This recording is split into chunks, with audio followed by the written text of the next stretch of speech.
live. We are. There we go. Well, thank you. Thank you, everybody, for joining us. I see we got a Piggy, of course, Matthew and Mason. Matthew, just to let you, I think we have a link to the intro music in the description sometimes, don't we, Kristen? Yeah. So check it out. It is a good song. We got that from the free music archive, and we pay to use this on our podcast. So thanks. I'm glad you like the music, and welcome everyone. Thanks for joining us today. We do have a special guest, and I will dispense with the formalities. There is no real legislative update for today. We do have things going on in Ohio. Things have been introduced in Michigan. Looking forward to next year. We got one more of these before the end of the year. We'll probably I think we're going to do a review session. But next year, just a heads up for everybody. I've got a long list of states. I'm not going to read them all here, but kind of your usual suspects are going to be looking at a lot of the PMTA. We call it the PMTA NARC list, but it's the PMTA registry bills, which is really only supported by companies who've been through the process and had authorizations granted. So that'll be just a barrel of fun next year. 2024, I believe that will be the start of 2-year sessions for a lot of things. So we'll see some new introductions, maybe some carryovers. People in Vermont, be on the lookout. I saw a Heart Association person spewing lies on my local news yesterday. So the full-on flavor ban, I think, is coming to Vermont. I think that's the one that they're looking at. Anyway, whatever it is. So with that, I think we can. Do you want to get right into it, Kristen? I think we got a delay. We got a big delay. We can go ahead. All right, we got a huge delay. Technical issues notwithstanding, we'll get right into it. Yes, Adrian, Logan working behind the scenes, and we'll go ahead. Logan, you want to roll that special guest intro footage?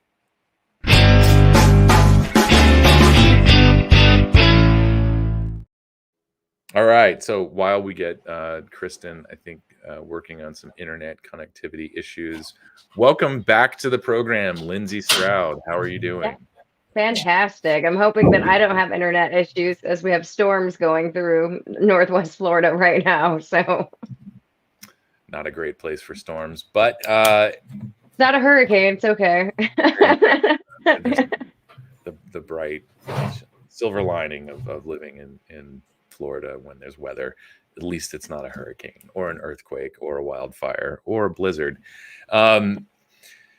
So with that, the last time we had you on, we were talking about National Youth Tobacco Survey stuff and youth use and all of those patterns that we've been getting into over the years. And this year we're having you back this week we're having you back to talk more about the data around adult use of these products and how that is maybe not being reported with this, not being given the significance it deserves. And that goes both ways, using vapor products and continuing to smoke. So, Kristen, are you back? I'm going to lean on you heavily to lead this because this is also kind of your wheelhouse, not mine. I am so sorry. I just realized I wasn't hard lined in. I was doing it on my Wi-Fi. I'm like, why am I so laggy? And I'm like, oh, okay, that's what's going on. So hopefully it's better now. I'm looking like I'm lagging still a little bit, but is my voice behind I'll let you, the picture? Why am I lagging I'll toss this over to you to kick off. I know you've done a lot of the slides and you had some chats with Lindsey beforehand. So without further ado, why don't you take this away? Which one you want to start with, Lindsey? Which slide? Okay, let's start with I'm looking at the slide. And sorry, guys, we're not going to be as like boom, boom, boom on this one because me and her have been doing it. So putting the slides together. let's just go to the first one for the go to slide 2 for the high school student to adults, so we can just get in because that's all we're going to talk about the kids today.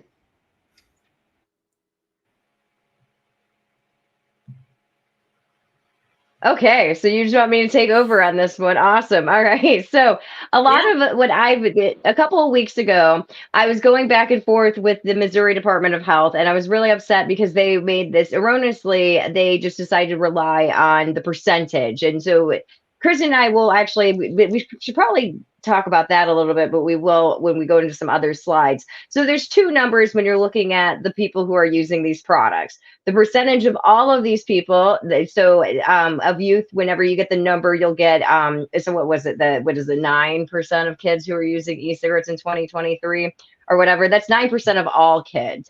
And then they'll compare it to the percentage of all adults. Now, when you start breaking down these numbers, there's obviously a greater number of adults than there are youth, and especially high school youth. So these numbers get a little bit really wonky. So what I'm starting to look at going into this year is the number of kids using these products compared to the number of adults using these products. And so I can get the numbers for 2021. Sorry, guys. Blame the CDC. That's why we don't have more recent data. And what I noticed is that in 2021, there were about 20 million adults who were vaping compared to 2.8 million high schoolers who were vaping. So that accounts for every one kid who was vaping. There was a little bit over 7 adults who were vaping. So significantly a greater amount of adults who are vaping. And we just know we don't ever hear that. And you can actually, what really irks me too when we start talking about these numbers, I know earlier this year, before they had actually done like the youth risk behavior survey, or before they also put out the 2023 NYTS, you were seeing the CDC doing this alarmism, looking at disposable sales and looking at this, growth in e-cigarette sales. And I mean, and there was a massive growth. There was like a 50% increase in like monthly unit sales or something. But this just shows that it's adults using it. Now, we have the other slide, Kristen, right? Did we put okay, go to the next one. Because when we're talking about youth vaping, if you go to the smoker slide, or the people who smoke, sorry, Skip, okay, you can't get mad at me on that one. This is what I was really kind of, what really bothered me.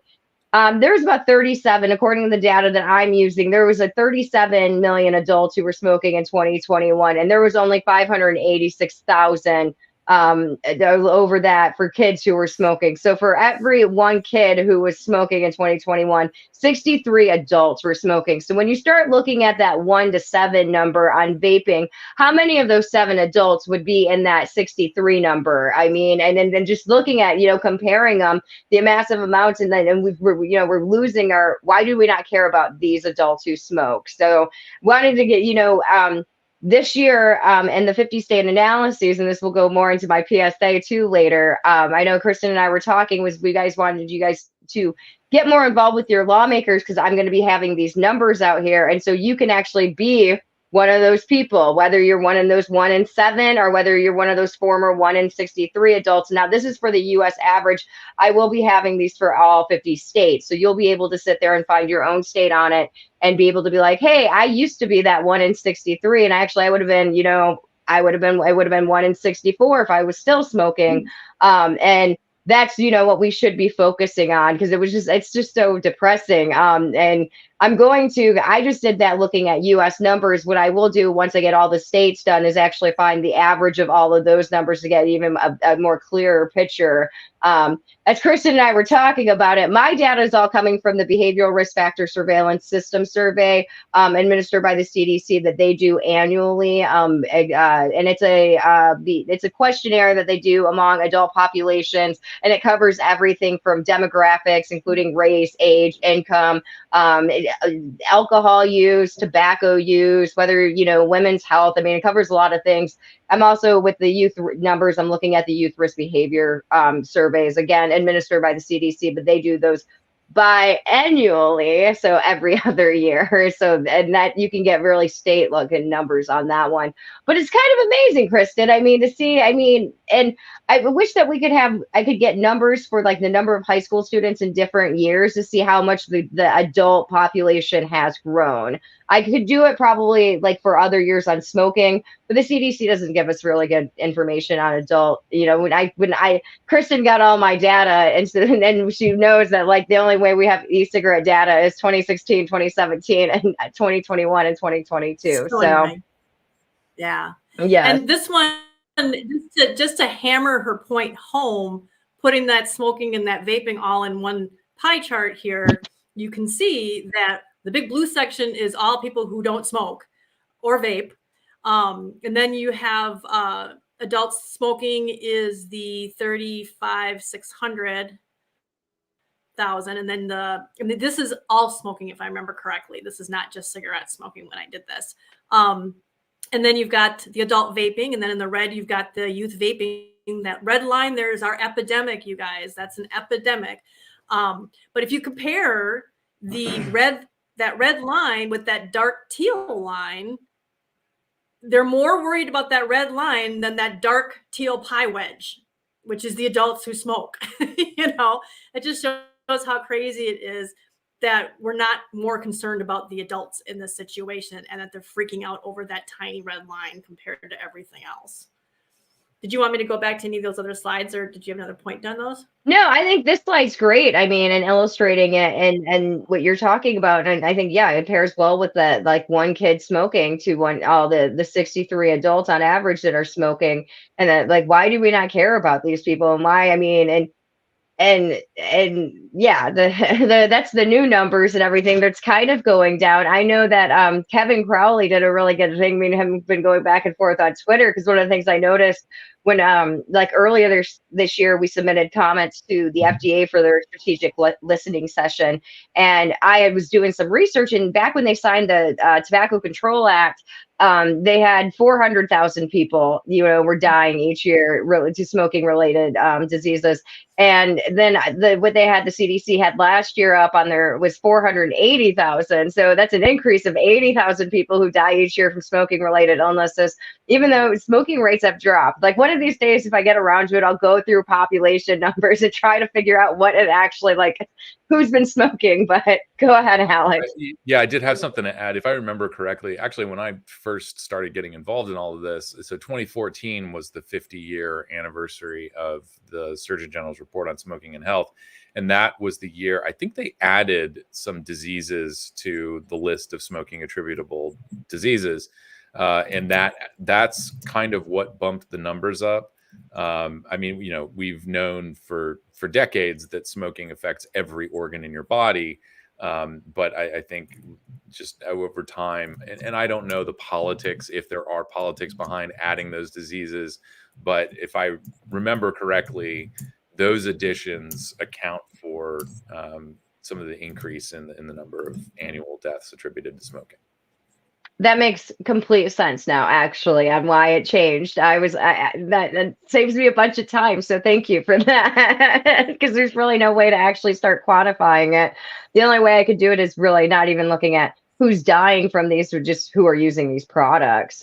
So then I guess that goes into our next slide, Kristen. I would go with the line graph that has the smoking and that one. Yes, because I actually did some numbers. Yes. So for people so that is smoking and vaping rates now. And yes, it is wonky again, because the CDC does not give us easily accessible data on e-cigarette use for many of the years. Those years that they give us the data for, if you go to their main website, is 2016, 2017, 2021, and 2022.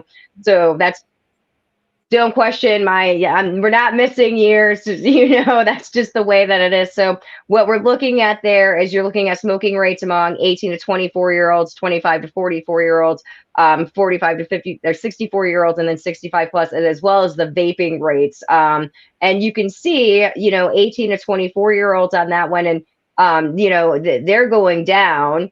They kind of stayed a little bit consistent, but they're lower than, where they're lower than 65 plus now, which is kind of impressive, especially when you start going back to, which we have another slide to show you this on. If you start looking at the 18 to 24-year-olds, like it being consistently lower, or being, for the past that many years with the 65 plus, is just, that's a public health win. Granted, they also are the youth, the group that uses e-cigarettes the most. But what I was looking at too, because I aggregate what the CDC gives us is they'll give us 18 to 24, 25 to 34. Then it's done, every 10 years. I aggregate the two middle groups to bring it into 4 age groups. A lot of other state health departments do that too. It's just, it would be so convoluted if we broke all of those things out, especially putting vaping and smoking in there. It's already convoluted with putting vaping in there. Right. But I was doing some of the numbers looking at that graph and just some of the percent changes, and which kind of amazing from 2021 to 2022. There was actually a 6.5% increase in vaping rates among 18 to 24-year-olds, while a 1.9% decrease in smoking rates. Now, on 25 to 44-year-olds, this was really, really intriguing. Between 2021 and 2022, there was a 37.4% increase in vaping use and an 8% decline in cigarette use.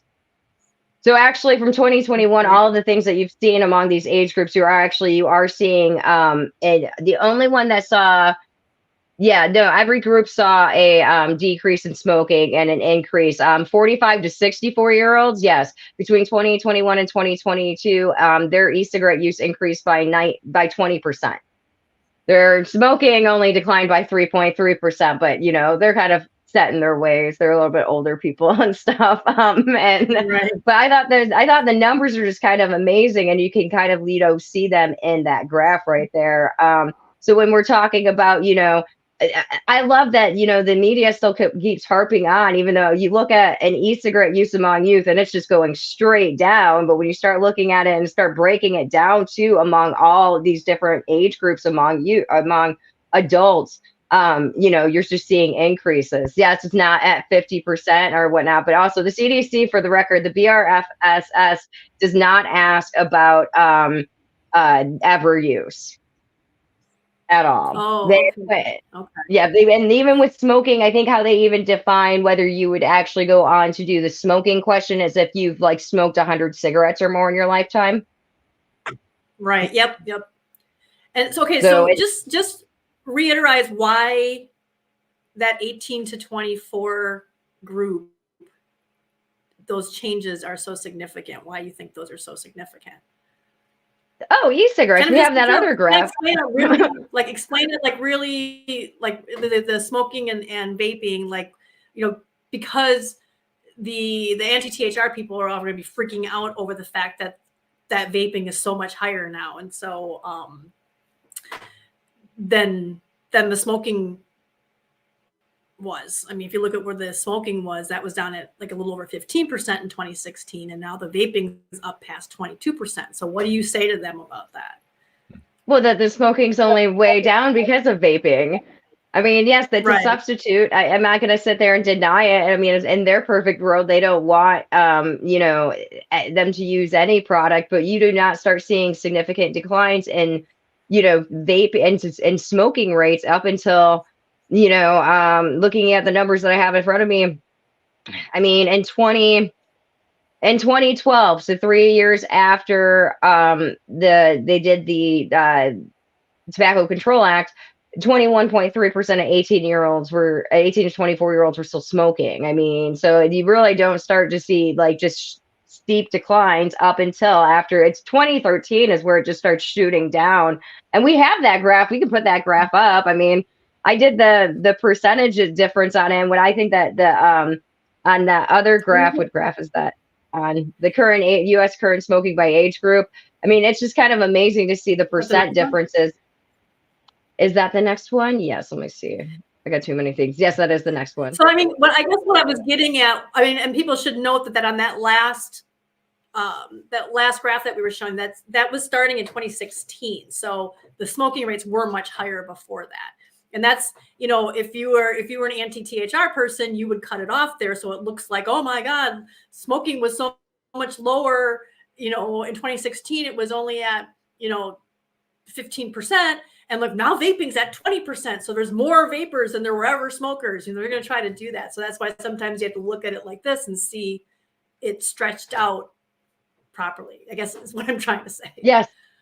We had stressed out properly. I mean, I looked at the years and it was, up until, 2013, the average annual percentage of the percent different. And if you guys are on Twitter, you probably ever like what math is what she was doing yesterday or what now. What I did is I looked at what was the percentage of young adults smoking in any given year. I compared it to the percentage of all adults and seeing what that difference was. And up until 2013, it was consistently a percentage higher. So meaning the percent of adults that were 18 to 24-year-olds who were smoking was significantly higher than the all adults who were smoking, that actual percentage. And then when you start breaking it down and looking at the years, I mean, even after like from 2009 to 2013, I think on average, the average annual year percentage difference was a 4% increase. It was 4% higher than the actual national average for all US adults. But after that, it just shoots down. And I think like between 2019 and 2022, on average, it's about 70% lower than the actual like national all US adult smoking rate. And I mean, you can see it in the graph, and if you see if you guys can't see really well, so the first tick in that graph that we have on there, that's when the 1998 Master Settlement Agreement, when they sued the tobacco companies, and what fat that didn't do anything on the smoking rates. Okay, I mean, look, all of the smoking rates kind of went up on all age groups, and they pretty much remained the same among all U.S. Adults. The second one's the 2009, that's Tobacco Control Act. Now, I still think that increase that happened, like that, because it happened among like everybody. I still think that increase that happens after 2009 is related to the recession more than anything. So it's kind of like a blip, I don't factor that as statistically significant because I think there was other factors.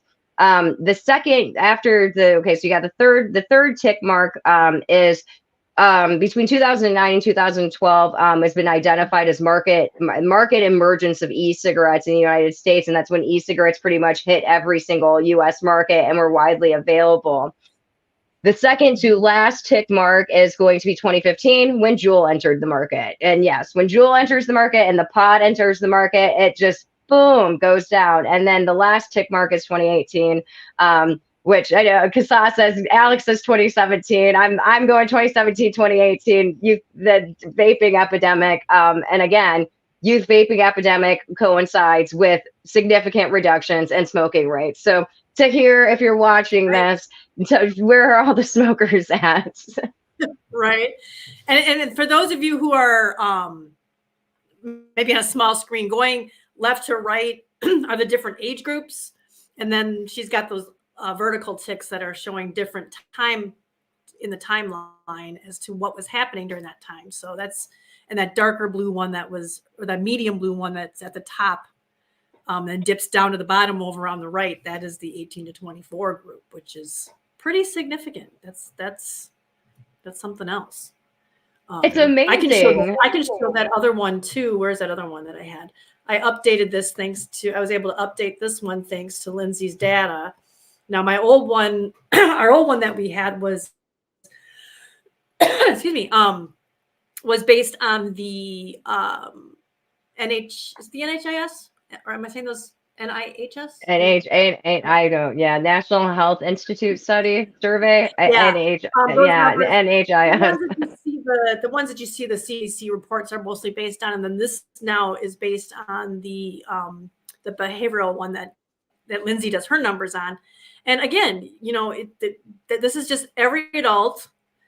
The top line's smoking and the bottom line's vaping, and you can pretty much see the correlation there. So this whole idea that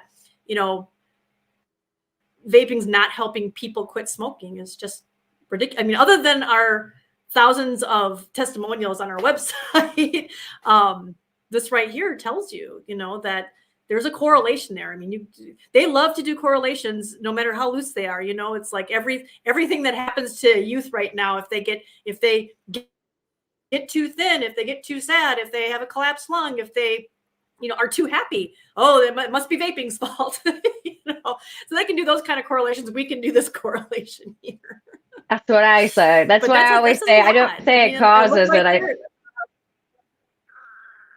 Yeah, and honestly, yeah, it's when and And one look, of the the reasons I even well, I started looking back at the BRFS numbers like back in 2020, when I was when I think I was still building THR 101, and I was just looking at these 18 to 24-year-old numbers, and they were just shocking to me. And then the fact that nobody was really looking at them, and also the whole narrative that I started writing on vaping back in 2016. So I've been, in growing in this career hearing, oh, vaping leads to smoking, it leads to smoking. No, it does not. There is no evidence. Where are all the smokers at?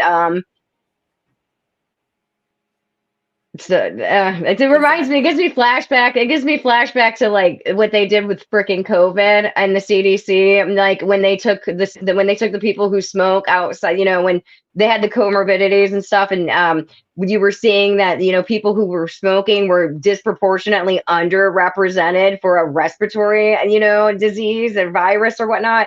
And then they just quit reporting on this. I remember I wrote an op-ed about it called "Where Did All the Smokers Go?" Sorry, Skip. That is the title of it. But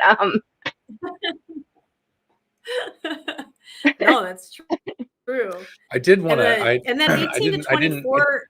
I didn't chime in time for one of the previous graphs, but there was that. It was like I think two before this one. It was I think the second one you had that one. There you go. So yeah, if you're looking at the the 18 to 24 smoking versus the 18 to 24 vaping, first of all, it's almost a mirror image. It's I mean, you can probably break out your ruler and protractor and then it's almost spot on. The other thing is around 20% of any age group, vaping, smoking, using tobacco, whatever, across it, I will just mention it again because it bears repeating. Across the board, substance use, about 15 to 20% of the population using any drug is kind of what we can expect. And so it's not all that outrageous. It also plays into Clive Bates's idea of latent demand. Now that you have a bunch of people who otherwise may be interested in using nicotine, but don't want to because smoking is so dangerous, now that they have less harmful products, they're more likely to maybe take an interest in it and use these products, perhaps even regularly. So there's a few things that may sort of explain that, why vaping is now higher than smoking was back in 2016 among 18 to 24-year-olds. But still, further to your point, we don't see a corresponding rise in smoking among that population, which is just one more thing that refutes any kind of claims of gateway, which was what the representative from the American Heart Association, that was one of the lies that they were spewing in Vermont. So. And they'll be spewing it again, I'm sure. And that's kind of what I was getting to. I'm sorry, I must be on some kind of delay. I apologize if that's what's happening. No, you're fine. But that's what I was kind of getting to that point too, Alex, because I was looking at that, but that whole thing is, if you make things safer, like people used to be afraid of cars. Mm-hmm. Horses are more reliable. Those cars are scary. All this stuff can happen. And the safer cars got, the more people drove them. Same thing with airplanes. The safer they got, the more people started flying. So it's just common sense that the safer that nicotine use gets, that more people who may have avoided it in the past will use it. And that's the next argument to get around, is these groups saying, well, nicotine use, addiction, bad, despite whether or not there's anything worse that happens to you than if you drink alcohol or coffee. It's like they can't back that up, that it's just bad. It's just bad. That's it. It's just bad. We don't like it. It's big tobacco coming after your kids. The demon bogeyman. That's what it is.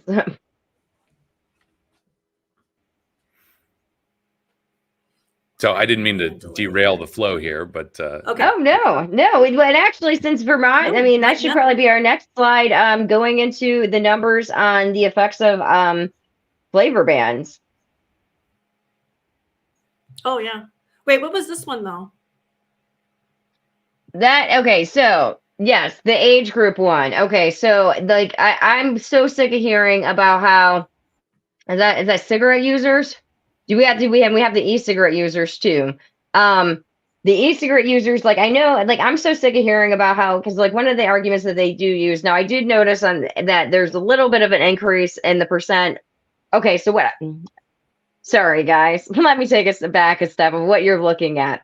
So I look at the CDC gives you data and its percentage of this population. So what I do is I will cross-reference it with the population numbers so I can actually get people numbers. Like this is the number of people, and then with that I get the percentage of the people who are using these products. So we're looking at right now current cigarette users, current people who were smoking in in 2022, based off of their age group, and like overwhelmingly it's 25 to 44-year-olds and 45 to 64-year-olds who are currently smoking. We have the other slide too, right? For vaping, I don't know if we do. Which one's that? Yeah, I don't see it on here on I this don't one. think I Well, it's saw that fine. one on there. It's fine. I have the numbers for it. It was in the Excel. I didn't give it to you as an actual picture. It was just in the Excel one. It was the other I current only saw the two in users. Excel. My bad. I didn't scroll down far Oh no, enough. you're fine. So and I'm gonna look at mine because that screen's way too small. My eyes are terrible, but you'll see, I mean, these are really significant. 18 to 24-year-olds only made up 7% of the adults who were smoking in 2022. Compared to 25 to 44-year-olds who were made up 40%, 45 to 64 year olds who made up 38%, and then 65 plus made up 15%. So of the people who were smoking, like for every one 18 to 24-year-old who was smoking, two people were 65 plus smoking, which is kind of scary when you start thinking about that. I know there just came out a big paper about how there hasn't been a really strong reduction in smoking rates among older adults. Well, duh, they're the ones most likely to watch the news, and especially the local news that just has moron, the anchors that just read off a teleprompter and have no idea, no journalistic integrity at all. And I said that out loud and I don't even care. But current e-cigarette users, I looked at that of all the adults who were currently using e-cigarettes. What do their ages look like? Because you hear a lot that it's only the young adults who are using this, and it's true. In 2022, of all the adults in the United States who were using e-cigarettes, 31% of them were 18 to 24, yet 50% of them were 25 to 44. 15% of them were 45 to 64, and actually 4% of the current e-cigarette users were 65 plus. So and I think that's the older ones are a little bit, I think the 65 plus might be a little bit like bigger than what they were last year, but I didn't double check my 2021 numbers because it's old news. Well, 2022 is still old news as well, but I mean, it's kind of amazing, and also just to see once again. Sorry. Well, I was just going to say it's good to see the numbers of people. I'm sorry, I have such a bad delay and I can't figure out why. I hear you just fine, but for some reason I'm getting to you guys really late. Running through those e-cigarette numbers again. So 18 to 24. So out of all e-cigarettes, since we didn't have a graphic to look at, it's hard to visualize and keep up when you were saying it. So out of all of the adults who are using e-cigarettes, what percentage of those adults are 18 to 24? 31%. So 16 is 31%. So the 25 to 44 made up 50%. So I always sit there and say at the end of it is that 69% of, so with these numbers it would be 69% of the current adults who are using e-cigarettes in 2022 were over the age of 25.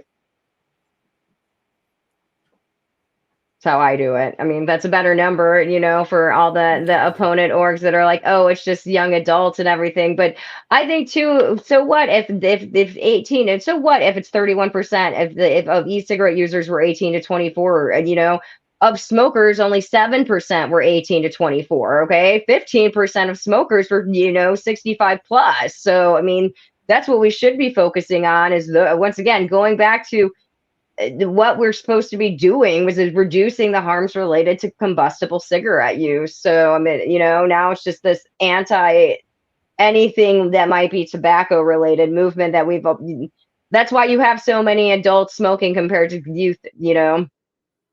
I guess when I'm hearing the numbers, and you're right, Kristen, it is good to be able to visualize these things. But when I'm hearing these numbers, with more 18 to 24-year-olds vaping instead of smoking, that's correct, right? You were Yes. saying that so I guess the question is, Yes. and this is probably something that the antis will love to use, how many of those, do we have a good idea of how many of those people in that 18 to 24 age group weren't smoking before they started vaping? Are we talking about a lot of nicotine naive people who picked this up as a young adult? Well, actually, I was talking to Kristen about it yesterday. So the CDC does on the Behavioral Risk Factor Surveillance System Survey, or BRFSS, does actually. So how they do it, because I saw like New York State's like year, and so they'll give you pretty much like every person who did it like has an ID, and then they go through all the questionnaires. So you could actually, if you were able to get the spreadsheet like that, you could actually go through, okay, all these current e-cigarette users, which ones, because they do have a question of whether they're currently smoking or formerly smoking. And I noticed I did play around with it like months ago when I had some downtime to go mess around with New York State's numbers. And overwhelmingly, yeah, a lot of the 18 to 24-year-olds had never smoked. But then again, that does factor with the youth stuff. I mean, I don't think smoking is becoming obsolete because of e-cigarettes, I think. I mean, I don't think I hate how our opponent orgs are like, oh, they do it because they think it's safer. It is safer. Okay. And if I was a parent, I would rather have them vaping than having them smoke. So, I don't know what to say to that one I'd rather have them. So, yeah, I mean, and I think too, I don't ever like looking at it that way, because I do think you're going to end up having a generation who was never exposed to cigarettes the way that we were exposed to cigarettes, that will be, they're going to be never smokers who are e-cigarette users. But that's not to say that if they didn't have e-cigarettes, how do you determine like whether they would have been smokers? And then that would be the study, I think, to be done, for people who've got a lot more money and time than I do, to figure out how do you gauge that, whether it's doing a massive survey, I guess, when you're looking at adults who are smoking, like the parents or something, and looking at their kids, because I do know from most of the studies that are done, that is the overwhelmingly like number one thing that's going to decide whether a youth does pick up a tobacco product, is whether their parents do it. So but other than that, it's really hard to kind of determine, because I mean, I just think I think that these 18 to 24-year-olds, I mean, I think you're just going to start seeing zero. I mean, at some point there's going to be like 1% of young adults who have ever smoked, and that is probably going to come in like 10 years, just looking at the data that I'm seeing right now in the past few years, which is awesome. I mean, public health win. I was just reminded, I think, along the lines of what you were saying, first of all, if we were going to try to tease this out, it would be, looking at all the risk factors and comorbidities, and definitely parents who smoke, which just sort of underscores all of the efforts here, which is we need to be targeting, accurate messages about relative risk to adults who have kids, and then they can quit smoking, and their kids don't ever have to, as you were saying, be exposed to all of this like we were. The other thing is, I know that there was some modeling done several years ago. I think David Levy was part of this, and some other people, and they looked at, even under like the most pessimistic assumptions of gateway, the number of young people it's not smoking and vaping instead was still a net benefit to public health, again, even under the worst assumptions. So just was reminded about that and figured I'd throw it in there. That every kid vapes, and then it would be a gain about that. I'm sure the right epidemiologist could look at the trend lines and what was really happening back in 2013 of what really was expected, because that's a claim that they make all the time, is that that the vaping has slowed the declines in, well, first it was slowing the declines in smoking, which that turned out not to be true. So then they had to throw vaping in with tobacco use so they could say it's slowing the decline of tobacco use. But now they can't even say that anymore because tobacco use keeps going down overall as well, in especially in the youth. But yeah, the number one thing, and I used to say this back in the early days, like the 2009s, 2010s, I'm dating myself, that looking at what they used to say caused kids to smoke, and the number one thing all the time, over and over again, was if your parents smoke, you had such a huge, and did your parents smoke for both of you? Mine did. They quit when I was my mom still smoked. Really young, but they still smoked. My brothers ended up smoking. Yeah, my brother was a smoker, and then person who smoked. Sorry, Skip. My husband. I mean, we all smoked. We all smoked. So the thing is that they'd have to look at how many in, say, 2023, how many parents are still smoking today, and then those kids and didn't switch to vaping, because like my kids all switched to vaping when I switched to vaping, because I got my adult kids who were smoking, they switched because I switched and just wouldn't shut up about it. So you'd have to look at that and say how many of the people who are still smoking, all those numbers that you show, where is that? Wait, let me pull that back up again. It's this one. Wait, not that one, sorry. This one right here.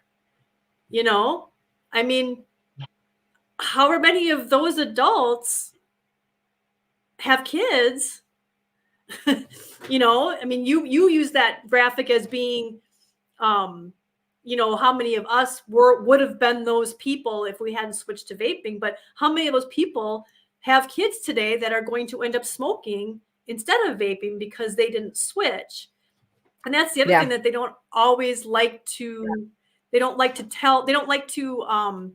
talk about the kids who are going to lose their parents if they don't switch to vaping, and how that's going to hurt kids. If your parent dies really young because of lung cancer or heart disease, you're going to be at a disadvantage even if you never touched nicotine in your entire life. So they're only looking at one little thing of, oh my God, addiction, and not looking at the big picture of what mom and dad quitting, how that would affect all those kids, and not having smoke around. They go on and on about third hand smoke. It's just, yeah, I'm sorry. Oh, third hand smoke. But you know what I'm trying to get at, right? Yes. Yeah. No, I know. And actually, I do think too, even with the youth vaping epidemic, I mean, there presents an opportunity for the kids to actually, give their parents, like, hey, mom, try this. Like, I see that you're smoking, and and maybe they can help their parents, quit and make the switch. I mean, the FDA sure as hell isn't doing it. So, I mean, and giving factual information on it. But I do know that there was a paper a few years ago that was done that actually said that they purported that what probably led to the greatest declines in youth use of combustible cigarettes was parents. And that you saw declines in parents smoking, and that's really what contributed. It wasn't any policy, it wasn't any tax. It was, a lack of, and I think it goes with a lot of things too related to tobacco. I always think of like the menthol cigarette bans and stuff. Like my parents, they smoked regular cigarettes. They used to steal my cigarettes, and that's the only time I ever smoked menthol, because I could steal them back because they wouldn't smoke them, and so.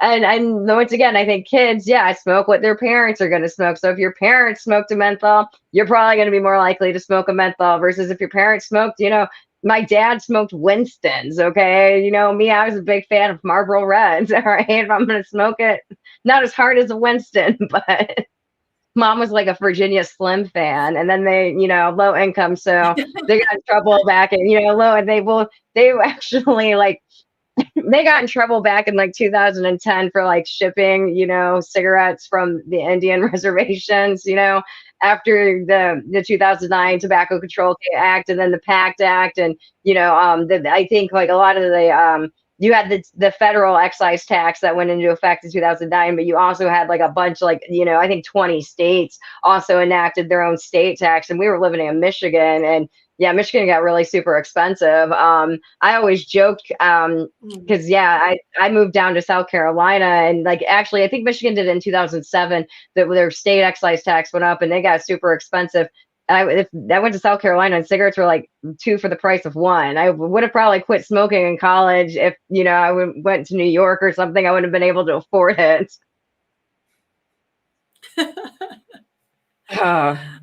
Smoking. Well, speaking of like taxes and bans and things like that, I think that's a good segue into the last one we've got here. Now I created this not that one. Where'd it go? Come on. Okay. Logan, could you take that comment down, please? Thank you. This one I used Lindsey's data, and it was really cool to kind of put this together. Now, you're not going to be able to read especially if you're on your like tablet or a small phone, but I'm planning on sharing this if I can as a tweet and on social media as well, if that's okay, Lindsey. Yes. This I've just always been curious how flavor bans are affecting smoking rates. And what you're seeing here is this is an order from the worst to the best as far as how big the decline has been. And I picked 2019 because that's when a lot of flavor bans kicked in. And a lot of them were cities and towns and stuff like that. Like California was pretty much banned everywhere. Like all the major cities were pretty much banned before Los Angeles and San Diego and San Jose and all of those had flavor bans before California. A big chunk of California was already under flavor ban before the state one happened. So I don't count that 2022 date, but now they're obviously under. So you've got the 5 states that have full on flavor bans. And you can see here that it really hasn't done much. Those 5 states are not even in the top 10. Now, given caveat here, California already had a really low rate, and you can really only expect to get so low. So the lower you get, the smaller your drops are going to be. So to be fair to California, we will say that, okay?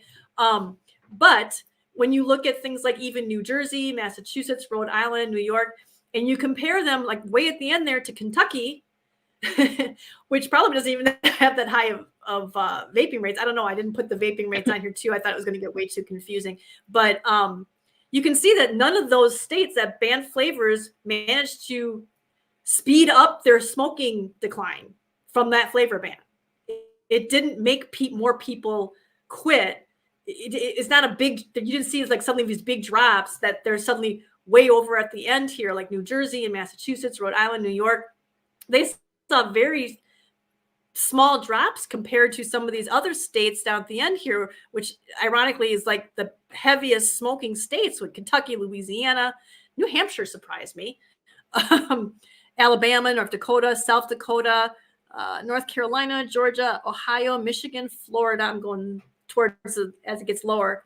Idaho, Oklahoma, Maryland, Mississippi, Indiana, Delaware, Wyoming, Texas, West Virginia, Missouri, then Colorado. And as you start getting in, I noticed that the ones with the biggest smoking drops also were a lot of those states from my memory as far as doing calls to actions and updating the state pages and stuff on the CASA site. A lot of those don't have a lot of heavy regulation either. They didn't like throw a bunch of taxes at it. They didn't throw New Hampshire's also seeing, I always use New Hampshire because New Hampshire's seen great, significant declines in smoking. They've seen increases in the excise cigarette taxes and excise vape taxes as well. So, we know what it is. It's all the people coming over from Massachusetts and everything. But I noticed, I remember looking at one of the, I think I was looking at like from 2020 to 2021 or something. And I was like, this is amazing. I was like, you have like a 10% reduction in smoking rates, yet like a 15% increase in cigarette taxes. Way to go. That's the policy that you want. Yeah. So this is, and just so I'm very clear on this to people, the taller the bar, the bigger the drop in smoking. Just so you guys understand that tall bar, Kentucky's tall bar, doesn't mean they have the most smokers, although I think they're pretty darn close. But people who smoke, They're very high. Yeah, they're very high. But that's how big their smoking decline was, just to be clear when you're looking at that. If you look over at Hawaii, they were at a negative. That little green dot below the line there, they actually had a slight gain in smoking between 2019 and 2022. Hawaii was the first state to enact Tobacco 21 in 2015 or 26. Maybe it took effect in 2016. So yeah, that should be a very concerning number for anybody following that policy. Yeah, and Oregon hasn't seen any changes at all. California was already pretty darn low. I think they were at 10% in 2019. Lindsey, Utah also falls in there. I think Utah was 12% or lower going into this. They were like 9 something, I think, starting out. Years before 2019, if I remember. Yep. So they were already pretty low. So I mean, some of them, it's just because they already were pretty low. But I would say it was, and I was surprised Wisconsin had such a poor showing. I fully expected to be the exact opposite, because we have very lax things when it comes to, I mean, Milwaukee and Madison both banned indoor use.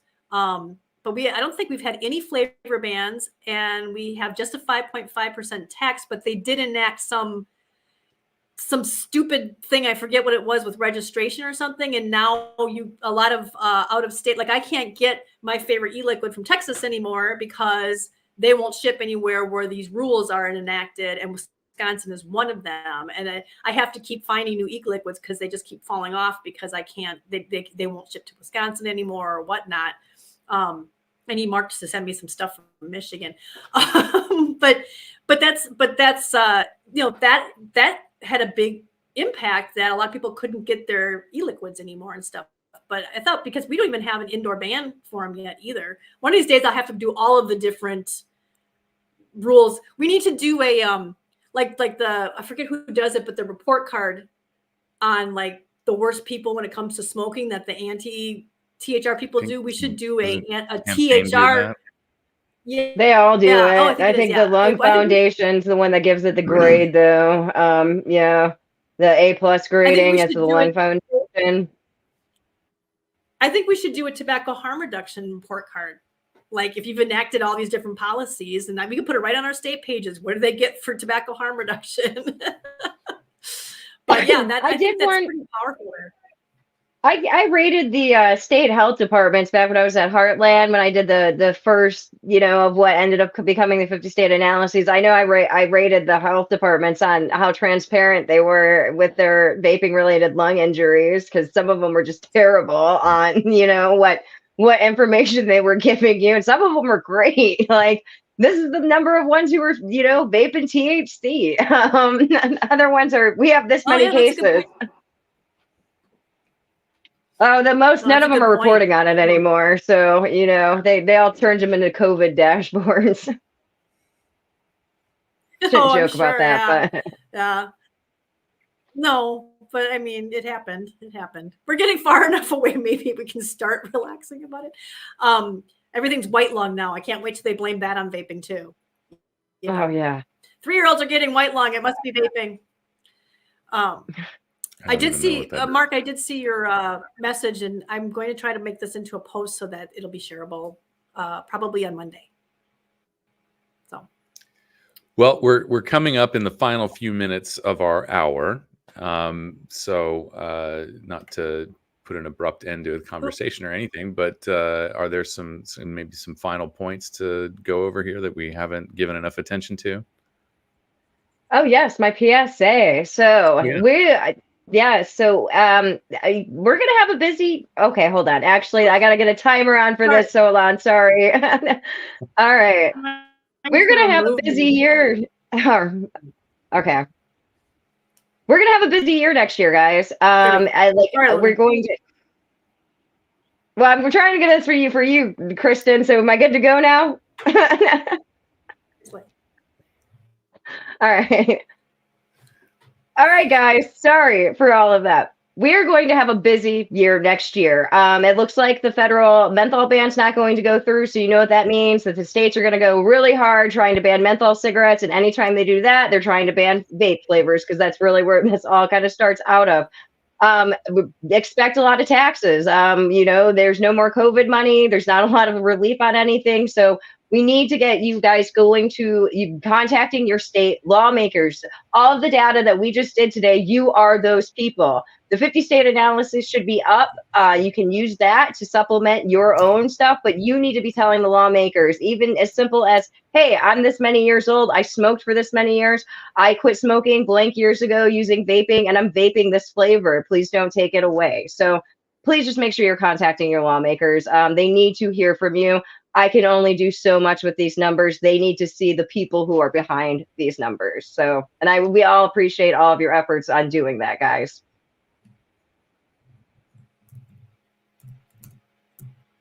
That good, Kristen? Okay, Louis. Thank you. Thank you.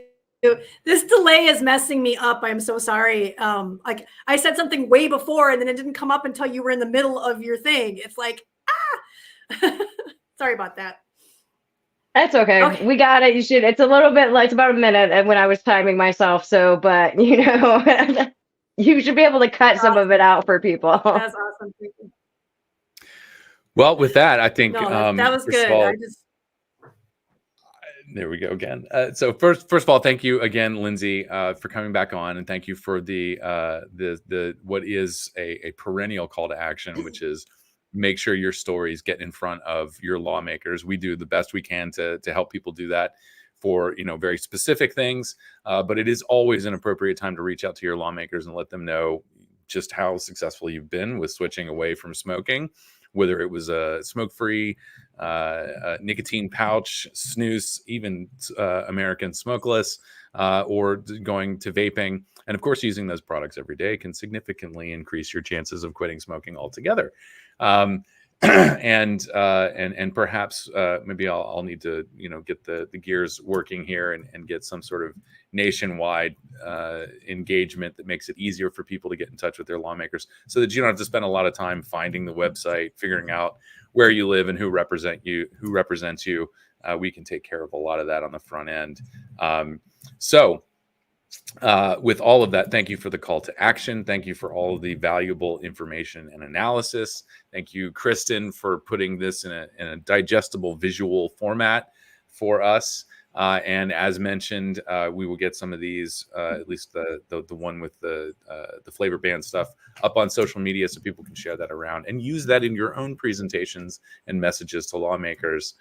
And so with that, we will be back here in 2 weeks for our final broadcast of the year. We plan on doing a bit of a year in review, but nothing is set in stone yet. If you are not already a CASA member, you're doing it wrong. Go to CASA.org. That's CASAA.org and sign up. It's absolutely free. We don't hit you with a lot of spam, or we don't even really do a whole lot of fundraising. So we don't have annoying stuff. We're not going to keep all this information hostage while we wait for your $5. This is all very grassroots. And so we appreciate your participation. Go to CASA.org and join today. And while you're there, if you do feel like donating, please send us a few bucks. We got to keep the lights on. And while you're on our website, check out all the merch that we have. You can go to our store. We've got t-shirts and other things with a lot of really impressive graphics done by Danielle Jones, our board president. And you can advocate in style. The t-shirts are great. I actually need to pick up a new one pretty soon. You can follow us on all of the social media channels. We're on the Instagram, the Facebook, and the Twitters. And you can get this podcast wherever you get your podcasts. We definitely send out an email reminder. That'll happen next week. We put this up on YouTube, Spotify, and it ends up on all the other things too. We'll do that. I feel like I'm forgetting something every time. We always feel like we're forgetting something. Did I get all of the things? Join your state group. Join your state group. Every state has a Facebook page. Join your state group. Keep the conversation going. It's a great way to let us know about things that may be happening in your town, cities, counties, stuff like that. That's very hard to track. So if you do hear of something, drop it into your state group. Kristen is very good about paying attention to that stuff. I found out about something happening in my town, my sleepy little town, Plattsburgh, New York, through Kristen, because she was paying attention to the news and posted it up on one of our groups. So that's very useful. And the more people are participating, the more useful it becomes. Other than that, now, did I get everything? I think so. Fantastic. I apologize. I'm going to turn off the little ticker thing. I'm so off. I'm sorry. I'm sorry for my stream being off today. I apologize. But everybody have a great rest of your weekend. All right. And with that, we're out of here. Hold on. I'm trying. I really am. All right. I need some. Bye, you guys. Peace.